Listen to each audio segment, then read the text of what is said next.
Welcome to the Catholic Country Chronicles podcast. I am one of your weekly hosts, Abby Thomas. We come to you each week with a story to spark your own inspiration to share the light of your faith with those around you. The stories we share were first shared on our blog website in written form and now recorded and shared for those who prefer listening over reading. This week's blog post is entitled, When Mass Feels Like a Marathon, The Truth About Bringing Toddlers to Mass. I have a distinct memory of myself as a little girl at Tuesday night Mass, using the church pew to complete some pretend crafts. Even though the scissors and scotch tape were imaginary, sitting backwards on the kneeler made the pew the perfect height for a crafting table. I was able to complete quite a few crafts before the closing prayer. Now that I'm a mom, I can't help but laugh when I think back to my imaginary crafting sessions during Mass. As the sixth child, my parents had learned that expecting perfect behavior from little children wasn't realistic. They had raised 5 toddlers before me, and now, with 2 of my own, I'm learning just how much grace and stamina it takes to make it through Mass. A typical Sunday can feel like running a marathon when bringing toddlers to Mass. Our 3-year-old leans into the music and has been caught dancing in the center aisle to the communion hymn or sitting on the kneeler and using the pew as her pretend piano. Similar position to my crafting sessions. My almost 2-year-old likes to use the back of the pew in front of us as a balance beam while shouting, "Look at me!"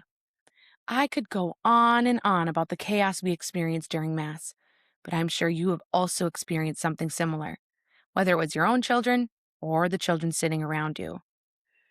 Unfortunately, I did not always have this much chill about their behavior during Mass as I do now. Let me take you back to Holy Week of 2026. Good Friday was especially sanctifying as I felt my maternal pride being crucified right alongside Jesus. For starters, the Good Friday service was at 3 p.m., the exact time of day when we're usually waking up from naps, having a giant snack, and getting ready to play in the backyard, not sitting quietly in a pew like 2 perfect, prayerful little angels.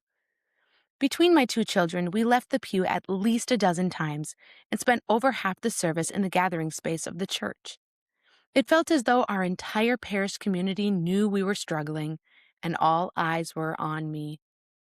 I felt completely humiliated. By the time communion rolled around, I was fighting back tears of defeat. I am not blind to typical toddler behavior, but when I see other families with little ones on the other side of the church make it through Mass, I can't help but long for the same thing. I looked at my husband and said, from now on, we will be going to Mass separately. Our kids need to stay home. After the service, my husband took our girls outside, and I returned to the empty church to pray. It was there that I heard Jesus speak so clearly. Keep bringing your children to Mass. Their behavior is not a reflection of your character. Wow. When did I allow my fear of what others might think of me as a mother to push me towards forcing them into an unrealistic mold of behavior? Just imagine if my mindset were true. What would it say about God's character? Each person has free will and the ability to make decisions and act in certain ways. We are all aware of the sin and brokenness in the world, but does that mean we have a cruel and hateful God? Absolutely not. The behavior of His children is not a reflection of who He is. The behavior of my children is not a reflection of who I am. With this in mind, I revisited my own words from last summer. I wrote in my blog, Graces for Sacramental Living, the Lord understands that encountering Him in the sacraments can be challenging. However, He doesn't expect us to do it by ourselves. We are given the necessary grace in each moment to move forward. It would be a shame to leave those graces unused just for the sake of convenience. Sometimes that grace flows through embracing my oldest daughter's shout singing the Gloria, even if people are turning to look at us, or allowing our youngest to take her shoes off the second we arrive. Sometimes that grace is received through a friend taking one of the girls out of my arms and reading books with her after communion so I can have a quiet moment to pray, or finding solidarity with other moms who know exactly what I'm experiencing. It is not always easy, and I do not believe it, because the baby years can feel very long. But these years with little ones under my feet are so short. Mass will not always feel like a marathon. To really put it into perspective, check out Leah's blog from April 2023. The years are short, but Mass sure is long. Since writing that post, her oldest son now has his driver's license, and she has added 2 more little people to her crew.